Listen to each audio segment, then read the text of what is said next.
we'll just see though. I got to go back and talk with the team and see what makes the most sense. That's really all it boils down to. I'm very disciplined in the sport of boxing, in life in general.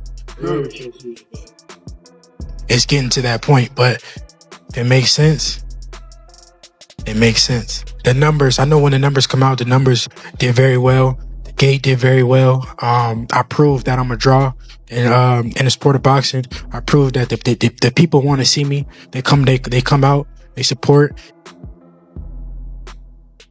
The same thing that we talked about we were going to do in the DM before you picked your man. 2026. We need to kill him back. Promise? Well, you promised. You won't promote. Well, I got you. Listen, in the DMs, I got your word on it. All right, just stand on it. Say, look, handle that business, okay? I don't know. You know what I mean? You know, Devin's season. I just seen something the other day. Keyshawn was saying it like, you know what I mean? He was calling Devin out when he knew he wasn't even ready. You know what I mean? He was calling Devin out when he was 5-0, knowing he wasn't ready. So that season just... Devin Haney didn't mince words. He told Keyshawn Davis to send the contract and promised that if the fight happens, he'll break him down piece by piece in dominant fashion. No hype, no jokes, just a warning. Come out swinging, come out wild like he does, but you know, I'm gonna break him down. I'm gonna crush him. I'm gonna step on him. This isn't a sudden beef.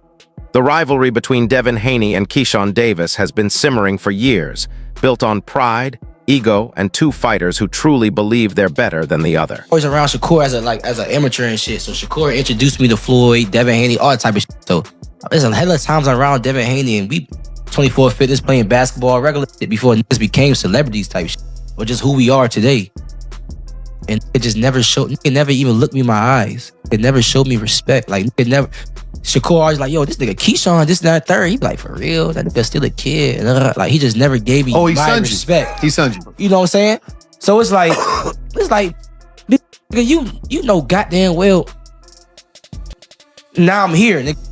And everything Shakur been saying, nigga, I lived up to it and then some. What you talking about? And he's still, like, his father used to, it's crazy because my beginning of my professional career, his father used to be like, oh, the businessman. What's up with you? Like that. Keyshawn added fuel to the fire when he said fighting a steroid user changed how he views the sport, and didn't hesitate to label Devin Haney as soft. That comment alone guaranteed this matchup would never stay respectful. Steroids, and it changed his whole career. It changed how he talked. It changed everything. So us seeing Devin Haney doing all of this with a person that had 0.1 estrogen, and we all seen that Ryan Garcia was still in there getting tired. And it's like, bro, I'm sorry. There's no other word to put this. You're a bitch. Excuse my language. That's how I feel. You're soft. You do not take your L's. You a person that been given everything all your life, a daddy's boy, making sure you've been straight all your life, and now you took your first loss. I feel like you don't really not take it. Granted, I wasn't in there fighting Ryan Garcia, but you asked me how I feel. You done took it always to suing and all that extra shit. I feel like, bro, you... And Keyshawn has been backing up his talk. His dominant win over Jermaine Ortiz wasn't just a victory, it was a message. Controlled pressure, clean shots, and total command. Now he says he's ready for Haney. Keyshawn Davis goes out and dominates Ortiz, beats him pillar to post, and knocks him out in the 12th round. 11th round body shot put him down, 12th round body shot took him out. I was really impressed with Keyshawn that night. How about you? Yeah, no, I was impressed because Ortiz was a handful. And I think that's the best I've seen Ortiz fight. We know that he's a championship spoiler, right? If you're not careful with guys like Ortiz, they can win quiet rounds. And next thing you know, you're in trouble in the later part of the rounds. This fight could have turned out that way, but Keyshawn never allowed Ortiz to play the spoiler. And he closed the show. If Keyshawn wouldn't have got that knockout in the end, then I probably would have picked apart that performance a little bit and been like, you know what, man, Keyshawn wasn't at his absolute best. He could have done this. He put it in another gear. It was a big moment, a big stage, but he closed the show and he never let the spoiler play. Even Shakur Stevenson stepped in with high praise, saying Keyshawn has sharpened his brother and multiple elite fighters in camp, and that none of them matched Keyshawn's level. That's elite validation. It's right. It's kind of, I'm not going to say it's kind of unfair. What you mean? It's unfair for these fighters to the point where that's really my brother and we could really help each other and prepare for these fights. So when he going out, Trainer Timmy Smalls offered a more measured take. He reminded fans that timing matters in boxing. Keyshawn was calling Devin out early, back when he was just 5-0, and Smalls believes that version of Davis wasn't fully ready yet. Experience changes everything. Still, he pointed out that both fighters came up in the sport around the same time, making their eventual collision feel inevitable. Weight could play a role too, but either way, Smalls believes fans are destined to get this fight. For me, so it is what it is. You know what I mean? I gotta see everybody above me. You know what I mean? If you're not above me, I ain't worrying about you. If you got one of them belts, I'm on that ass. You know what I mean? Do you like to hear that? Like hearing more guys at 140 or the big name dudes jump into your division? Yeah, big name. I thought you was about to say just, I don't want just anybody just moving up to 47. Yeah. Ain't gonna do nothing but get crowded. But the bigger names ain't doing nothing but making more opportunity. You know, they gonna be, everybody's scanning each other. And them coming up, they gonna have to be looking for somebody that's above them. You know what I mean? So it is what it is. I'm ready to get it on. In your opinion, who wins that fight if it were to occur? Out of who? Devin and Keyshawn. I don't know, man. I don't know. Keyshawn was saying it like, you know what I mean? He was calling Devin out when he knew he wasn't even ready. You know what I mean? He was calling Devin out when he was 5-0, knowing he wasn't ready. So that season it played a part. You know what I mean? But they both been in the game about the same time, man. It's gonna be a good fight. It's gonna be a good fight for sure. Do you think the weight is gonna play a role? I honestly thought Devin and Shakur would end up fighting first. You know, shit. Me too. I thought they would end up fighting first, but Against Jermaine Ortiz, Keyshawn Davis put on a complete performance. He controlled the pace from start to finish, breaking Ortiz down with jabs to the body, hooks, uppercuts, and sharp combinations. The pressure never stopped. Ortiz never settled. And in the 12th round, Davis closed the show with a brutal knockout after sustained body work. It was a statement win on a big stage. Skill, composure, and killer instinct all in one night. A good game plan, Jermaine Ortiz. And he's just not that guy.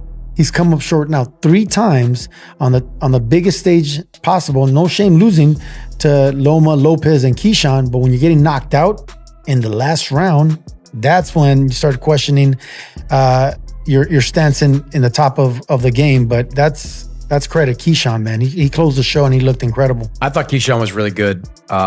He obviously filled out the weight really well. He is a strong 140-pounder. Body work has become his MO.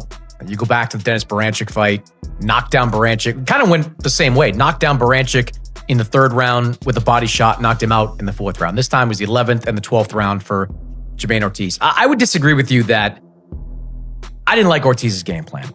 I thought he should have moved a lot more. Analysts now believe that by 2026, the most compelling fight in boxing could be Keyshawn Davis versus Devin the Dream Haney. The tension has been building for years between Davis, his brothers, and the Haney camp. While Haney's name gets linked to Tank Davis and others, many argue that Keyshawn brings more excitement, more edge, and more intrigue. Already a champion at 135, Davis has shifted the conversation with performances fans found more explosive than even Shakur Stevenson's. Keyshawn Davis brothers, and Devin the Dream Haney. I believe in the 147-pound division that a Keyshawn Davis versus Devin Haney will be just as interesting, just as lucrative than any of those fights that we mentioned. A potential fight with Rolly Romero, potential fight with Devin Haney and Crocker. I think Keyshawn Davis and Devin Haney would be a way better fight than that. Mario Barrios, I think that Keyshawn Davis and Devin Haney promo will be way better than the Mario Barrios and Devin Haney. And of course, those are unification bouts, but we also in the landscape of boxing in which belts don't matter as much. It don't matter as much. It matters, but it don't matter as much. Keyshawn Davis was already a champion in the 135-pound division, and where he performed very, very well. He took to social media and responded, and he said, Keyshawn, as you can see here, let's do it. Let's make it happen. Right? Now, Keyshawn is now 14 wins, no losses, no draws, 10 wins by way of knockout. Devin is 34 wins, no loss, no draw, 15 wins by way of knockout. So Devin got more knockouts than Keyshawn actually has fights. Devin is about 5'9", with about 72-inch arm reach.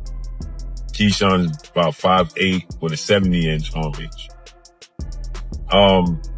Keyshawn has more power. Devin Haney is showing that he's a better pure boxer. I think Devin Haney's defense is better than Keyshawn's. Devin Haney's going to control him with his jab, his distance, his range, and his counter punchability. I think this is going to be the most skilled, talented fighter that Devin Haney has fought outside of Lomachenko. Right? Lomachenko is so accomplished, so skilled, so talented. But I just think that Keyshawn is bigger, has more power than Lomachenko, and just as talented and skilled as Lomachenko. I think Keyshawn is more skilled and talented than Regis Prograis and Brian Norman Jr., but they got more power than Keyshawn.